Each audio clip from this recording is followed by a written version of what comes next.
Coming up, we declare time of death on the Brooklyn Nets' chances to make the play-in and take a look at the performance of one Mikal Bridges, a leader he is not. We dive in coming up next. You are Locked On Nets, your daily Brooklyn Nets podcast. Part of the Locked On Podcast Network, your team every day.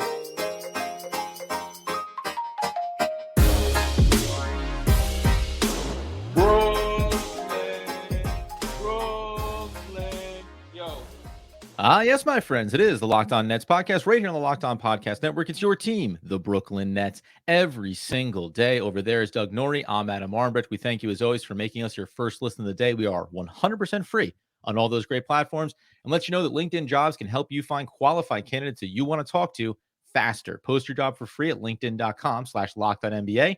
That's linkedin.com/LockedOnNBA to post your job for free. Terms and conditions, they do apply.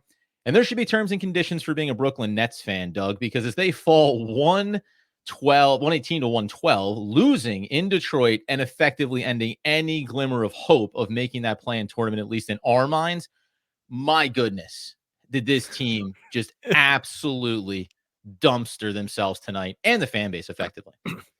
Well, when you make a list of the worst teams in basketball by record, we can talk about who the Nets have lost to among this group. Pistons, lost. Hornets, lost. Wizards, lost. Sure.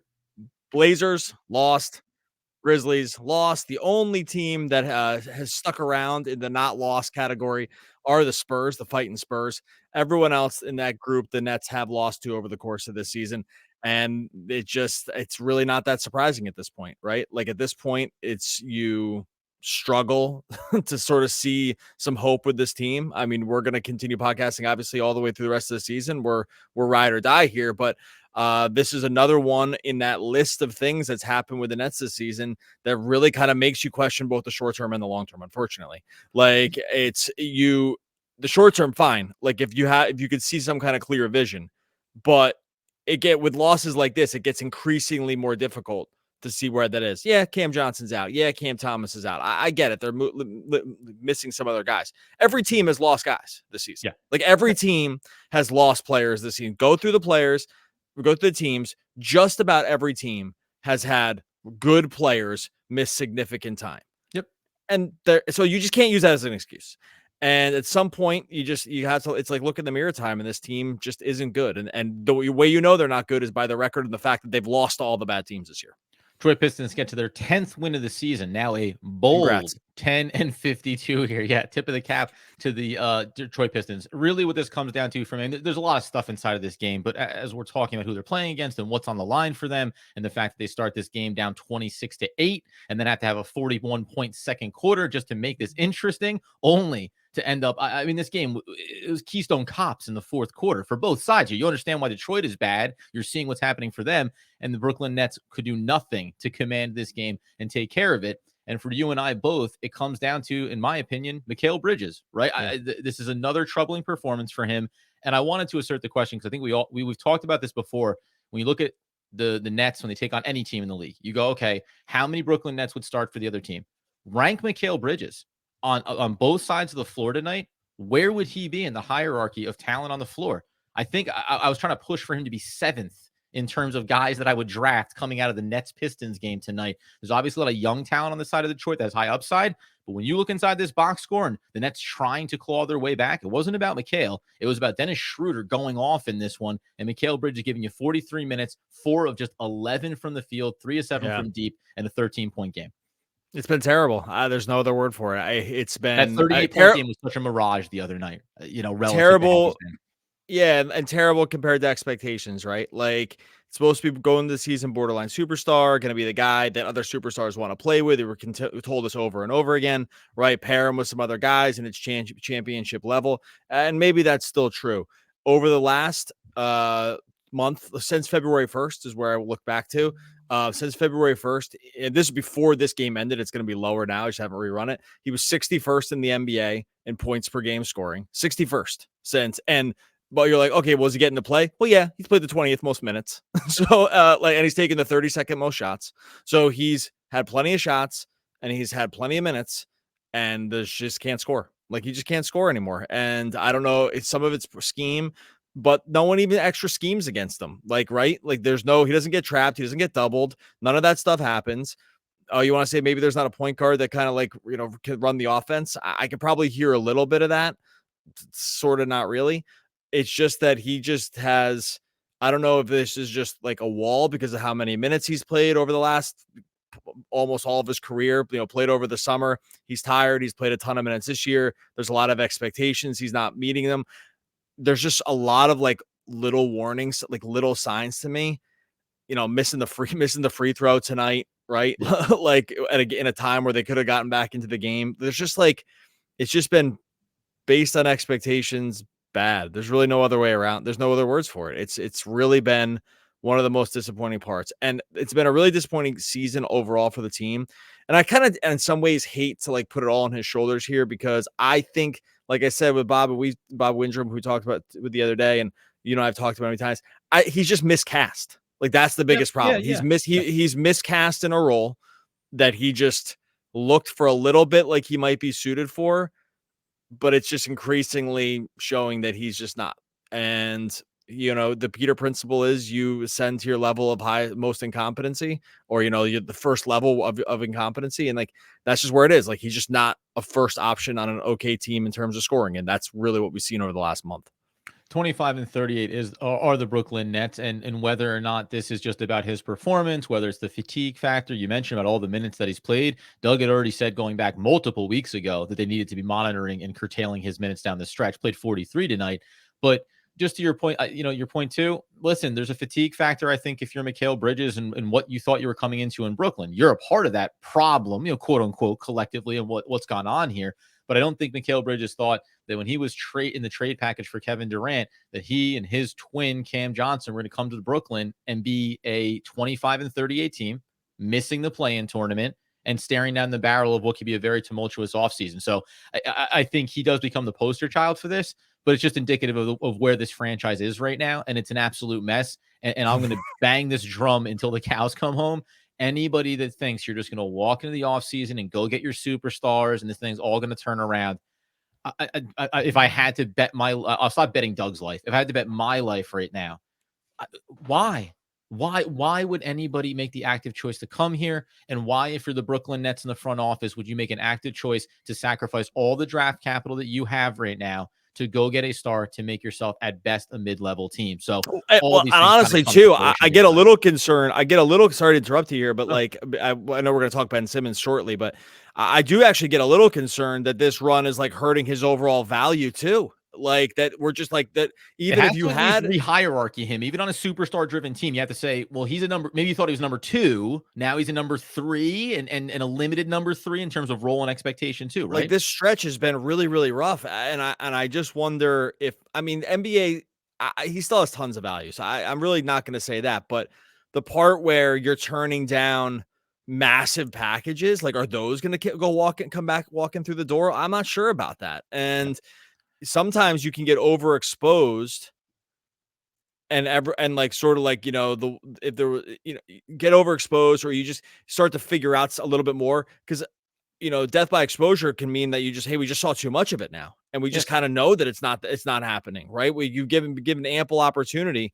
And so I don't think it's all that. And I do think fatigue has a problem here. I think it's fatigue plus like just sort of like mental wear down. The season's been bad. And you'd be hard pressed to like have a really super positive attitude night in, night out, walking, knowing all the stuff that's happened with his team. And at the same time, he just has to be better, and he hasn't been. And it's just been a really disappointing stretch.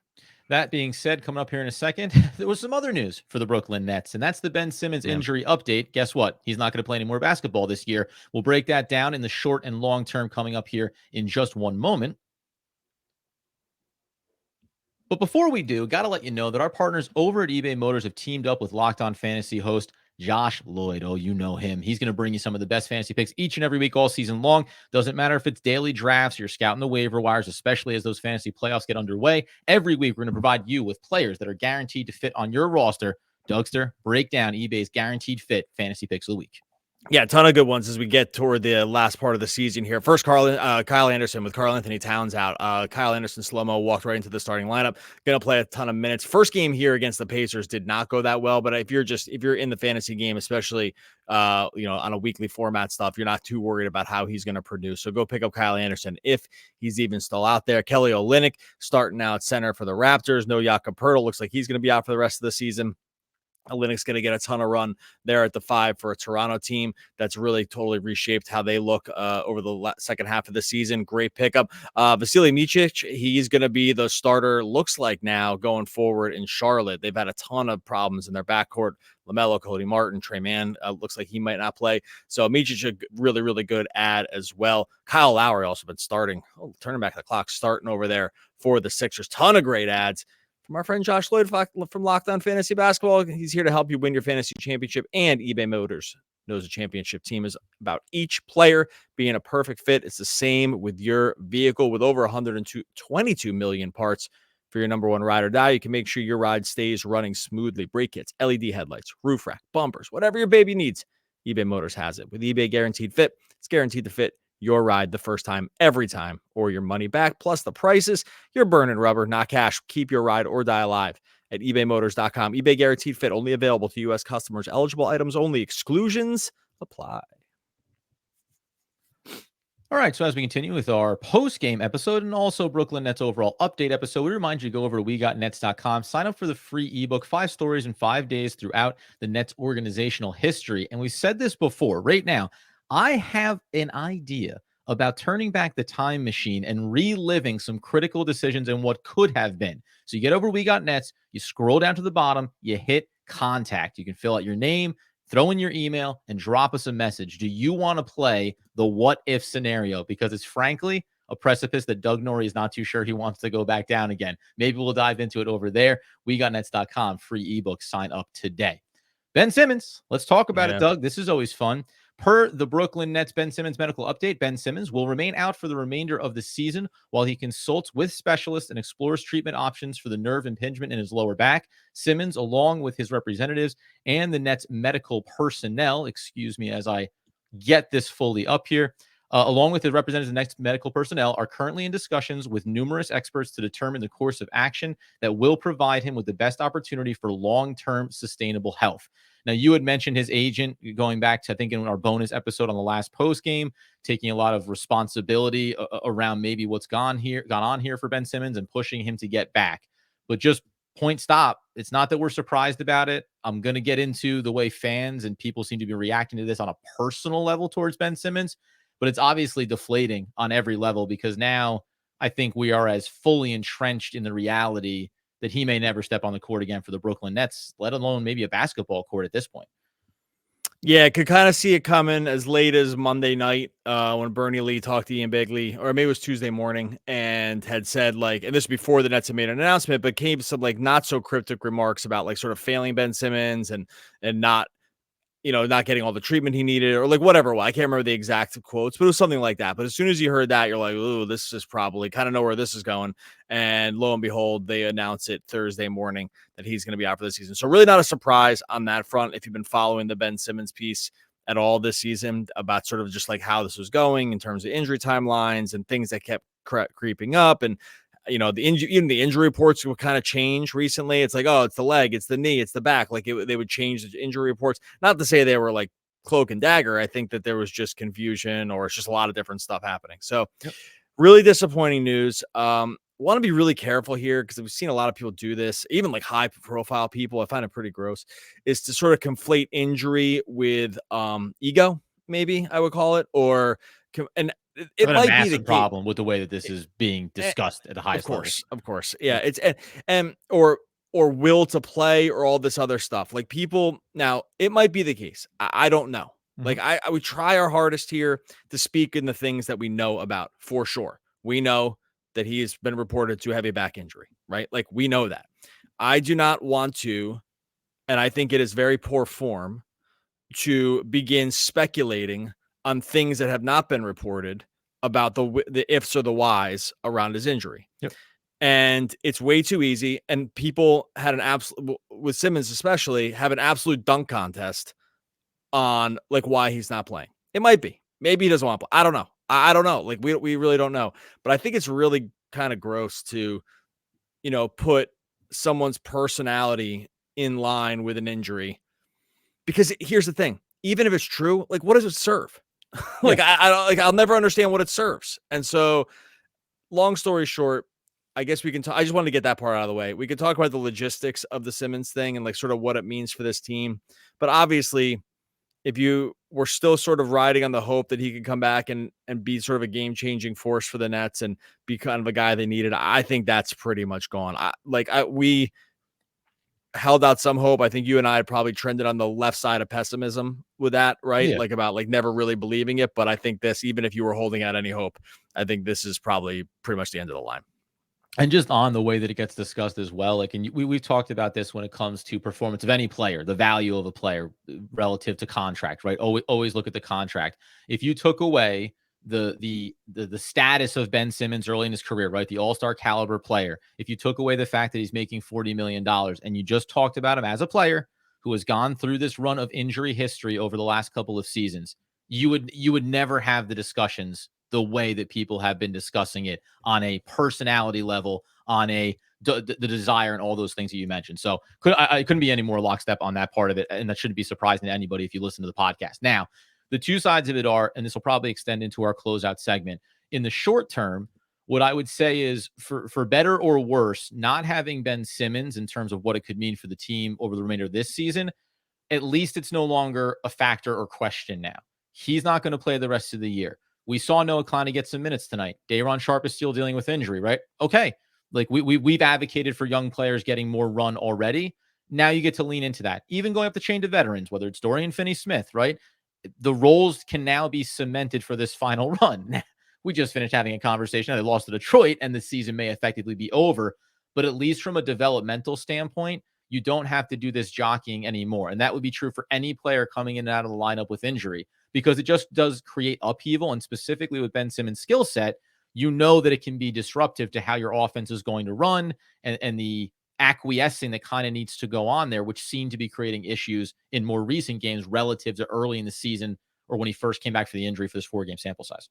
Yeah, I suppose it's better to know from that standpoint, just from a stability standpoint. And it just really, I mean, we were at a point now where it was very unlikely, even if this wasn't a thing, that like there wouldn't have been some other thing. Again, only using track record to inform that opinion, right? It's been the track record he's played way less than he's not played over the last 2-3 years. Like he hasn't played. And I even if we go back, because then early on we got some pushback because we were like we were really on the pessimistic side of Simmons early on, just from a availability standpoint. Going back to the summer, I was like, we were like, hey, it'd be great, but you can't rely on this at all, right? Like we were very clear about that, to the point where, I mean, some people get actually mad about it when you would say this. It's like, hey, how can you trust it? But the thing is, if you go back, he didn't play at all in 21-22. He didn't play at all. He played 42 games last year, and now he's going to end up playing 15. But that 21-22 season does count when you had to try to figure out how much he was going to play. Because anytime you sit out a whole season, that counts in the predictive nature of how much you're going to play going forward. It just does. Like when you don't play, it goes into the prediction. So I think from that standpoint, having it just be answered and done with probably allows for more just understanding for the rest of the team. And I think that's fine, with the understanding again that it was just probably going to happen anyway, right? Just give it 5 more games, and it probably would have happened, because that's basically been the track record. No, 100%. And it was, you mentioned over those 3 seasons, 57 games played, 189 games missed. And so when you're thinking, it's not a victory lap piece, it's just being informed by what the data tells you. And that's what it would have suggested, that it was more likely that he would not play. We set the over under when he initially had his injuries over the remainder of the season. More likely he's going to miss more games than he's going to be available for. Coming up here, we'll not only highlight the play-in tournament aspirations that we thought this team was going to cling to and why those feel effectively dead, but also the offseason and how this Ben Simmons injury and the timeline going forward is going to be even more impactful for the Brooklyn Nets. We'll get into that in just one moment.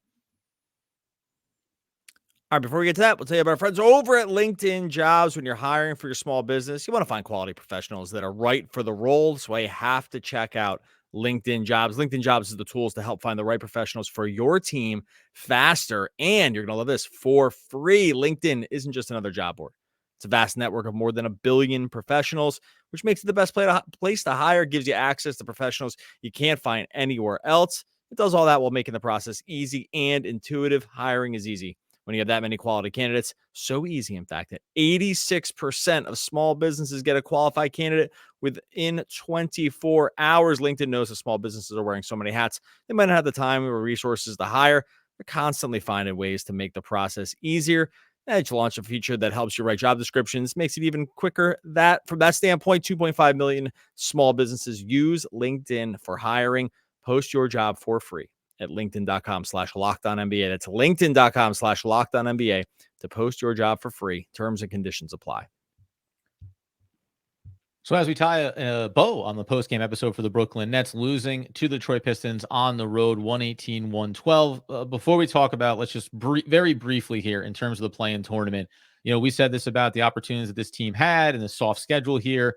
When you lose to the Memphis Grizzlies and then you lose to the Detroit Pistons with a win against the depleted 76ers sandwiched in between, it just feels DOA now. The Atlanta Hawks are going to. You should be disqualified. You should be disqualified. Like they should be like. It doesn't even feel DOA. You should be disqualified if you lose to all those teams. You don't guess what? It doesn't even matter what your record. You don't get to make the playoffs. Sorry. Like we'll just have another. By the way, we just had this conversation in our NBA channel meeting that we have with Nick Angstad, who runs it. Locked On Mavs and a whole bunch of other hosts. And I brought up this exact point about when you look at the back end, even just the Eastern Conference. I was like, at some point here, we talk about the play-in tournament. It's going to become a problem when it's the 28-34 Atlanta Hawks that are going to be below 500. The Chicago Bulls are under 500 right now. The Nets 25-38, and we're still talking about them being capable of making that play-in tournament, or at least up until tonight, because they're not mathematically eliminated. Like the NBA is going to have a problem on their hands. To your point, it's like you perform this bad, you don't deserve it. Like you don't deserve to have this manufactured way to maybe make it into the playoffs. So with that loss and with Atlanta, even though they have their own issues with Jalen Johnson, he went down with an injury. They don't have Trae Young,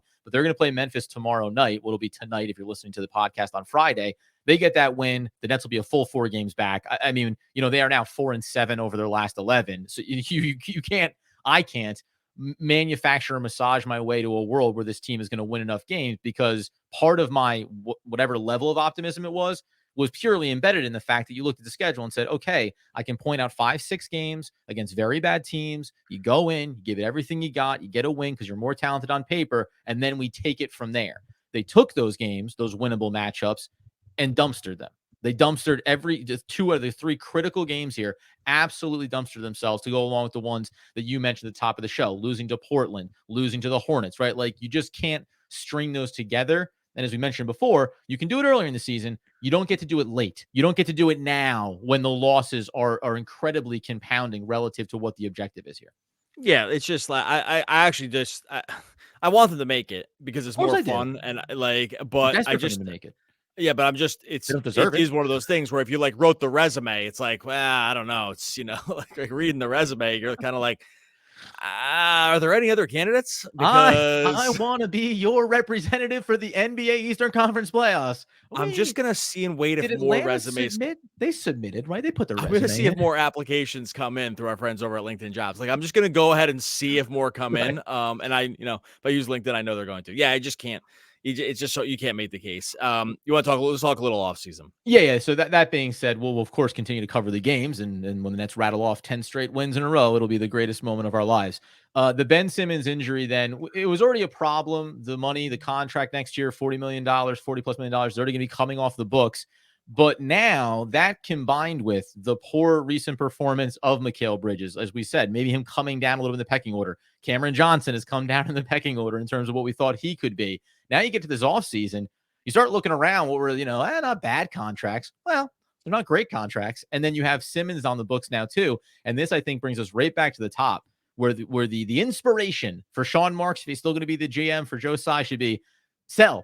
Because what are you going to manufacture this offseason? You have between Mikal Bridges, Cameron Johnson, and Ben Simmons, almost $100 million tied up into them. Whether or not you think Nick Claxton should be a part of the long-term future, can you even make an informed decision about him in this offseason? What are you going to do with Cam Thomas? Like all these pieces.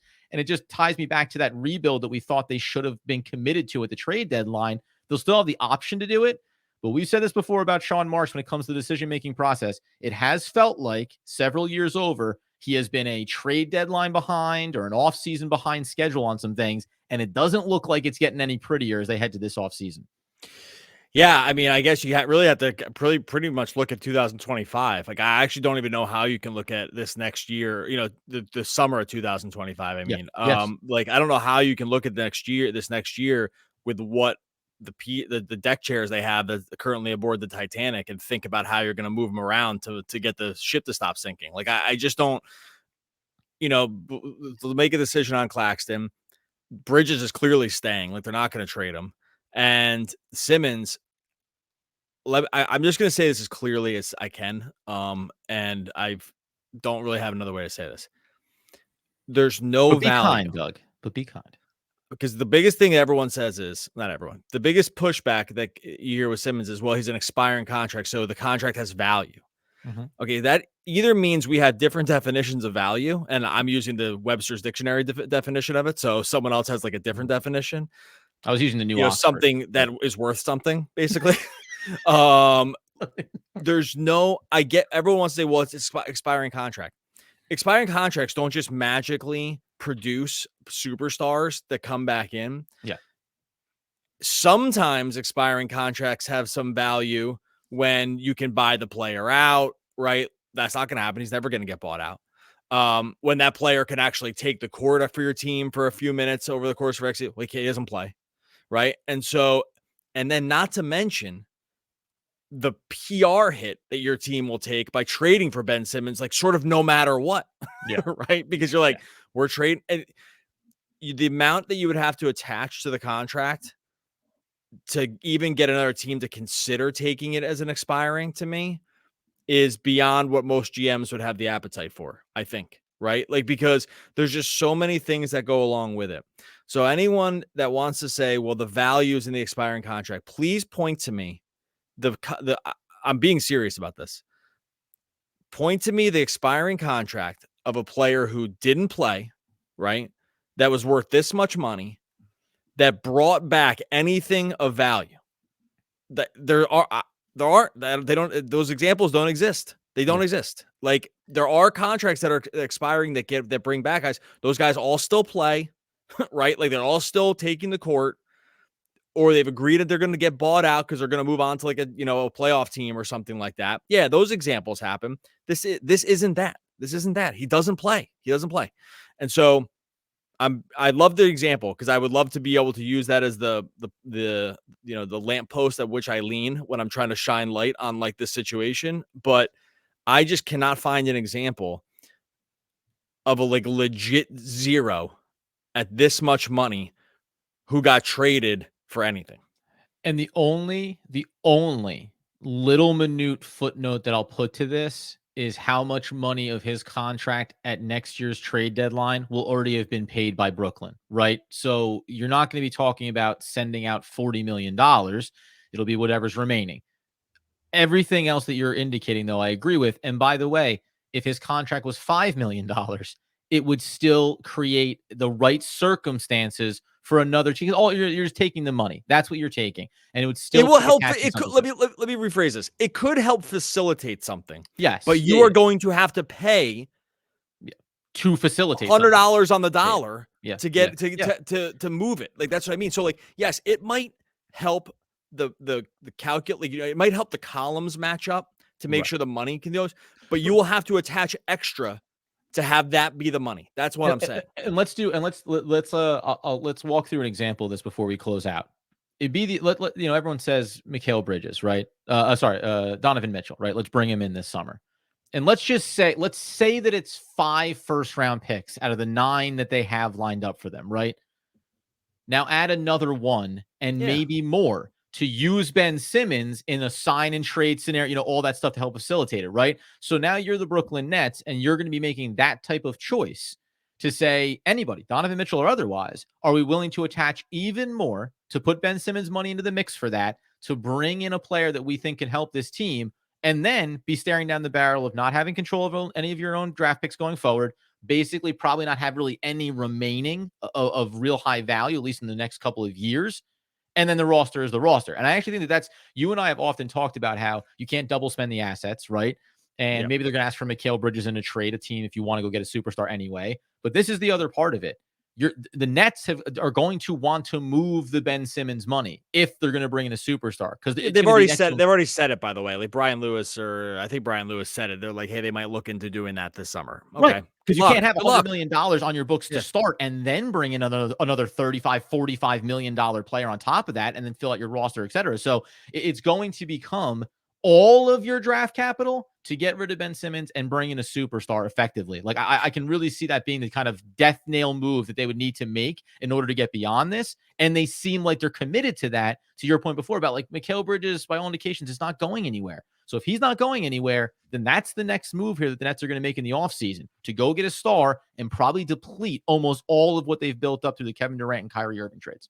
Yeah, and look, ways that I could be wrong about this for sure would be like, he does agree to a buyout. I'm saying I don't think he will. He could. I don't think he will. If I was his agent, I would advise him not to. But like, because and we might be entering the medical medical territory, like the Chicago Bulls with Ball, in terms of the Brooklyn Nets and what has to be such a bad injury. It has to be so bad to get there. Like, and I'm not sure this is going to qualify. And so, or you'll get clarity on it until well through the offseason as well. There's the waive and stretch provision, but then you keep that money on your books over 5 years, and I don't know if the Nets really want to do that. Like, it might just be better to let it expire, right? Than like $8 million a year over 5 years, right? To like just have that sit on your cap for the next 5 years, right? So I don't think that's, and you have to agree to do that in like a window, I believe, like during the summer. You can maybe do it at the trade deadline too, but I think they wouldn't want to do that because like on the probably faint hope that he comes back or something like that, right? So to not have, but you don't want to have the money on your books over 5 years. No, for sure, yeah. And so I think you wouldn't do that. And look, there's one more version of this where they could trade him, but it's not something the Nets are going to want to hear. So like, it's going to be something like the money coming back is even worse potentially. Like an example like this would be like Zach LaVine, like Zach LaVine on a foot surgery who makes $50 million 3 years from now. The Bulls might be like, oh, okay, we would do that, but would the Nets want to do it? Like, we walked through this scenario months ago about how, and this is why. So now, to your point, you're trading another potential injury problem that now prolongs how long you might pay that player. That's the silver lining of Ben Simmons. Like, well, at least we know when the end is. It's one more. My only point here is that so my final point, and I'll wrap this up because we're gonna keep going long here. But like, my point here is, I'm not saying that it can't happen. Mm-hmm. I'm just saying it's not valuable. That's all. Like 100%. Calling it a value because it's an expiring contract is just missing the forest for the trees, as far as I'm concerned. Like, you don't. And I took us down a more detailed rabbit hole there, but at that very high. No, it's good. This is a narrative to your point, it's a narrative that is getting put out there. It value, again, by the definition of the word, something that has worth. Like, no, it does not. It can be a part of something they do, but you're never going to look at that $40 million this offseason for Ben Simmons contracts next year and say, oh, thank goodness. Now, because we have that, we can go do this amazing decision that we want to make. So, right, exactly. Like, right. So it's good to be clear about that. Okay, we're going to get out of here. Much appreciated, everyone. Sure. Kind of rolling through the rest of the season. Look, doesn't matter. Win, lose, hurt, injured, healthy, coaches, GM, whoever's here, whoever's not, we're going to be here every day. We're here. We're here. That's all that matters. We're going to be here every day. Does not matter what the outcomes of the game are. We are going to be here. Make sure you grab that free ebook over at We Got Nets. Make sure you like and subscribe over on YouTube too. I haven't said that in a while. So let's just get those YouTube numbers continuing to climb. Over 7,000, just in case anyone's wondering. Yeah, come on. There you go. So like and subscribe over on YouTube. Such is an actor's life. We must ride the waves of every film, barfing occasionally, yet maintaining our dignity, even as the bulk of our Herculean efforts are keel-hauled before our very eyes. Why, that is Bruce Campbell. Oh, Evil Dead, one of the all-time great poets. We're back again next week, talking more Brooklyn Nets basketball. Basketball.